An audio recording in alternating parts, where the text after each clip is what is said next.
قیامت کے دن ایک عجیب اعلان ہوگا.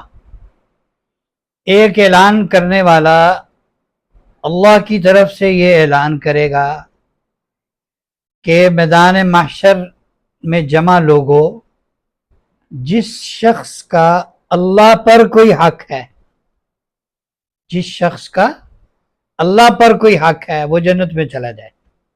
عجیب اعلان ہے کہ ایک آدمی پر اللہ کا حق ہوگا. بھائی یہ تو بہت بڑی بات ہے، عجیب بات ہے. 2 دفعہ یہ اعلان ہوگا، پھر کچھ لوگ اٹھیں گے اور وہ جنت میں چلے جائیں گے. جانتے ہیں وہ کون لوگ ہوں گے؟ یہ وہ لوگ ہوں گے جن پر دنیا میں کسی نے ظلم زیادتی کی ہوگی اور ان لوگوں نے انہیں معاف کر دیا ہوگا. یہ وہ لوگ ہوں گے. تو حدیث پاک کا حاصل کیا نکلا؟ معاف کیجئے، جنت لیجئے.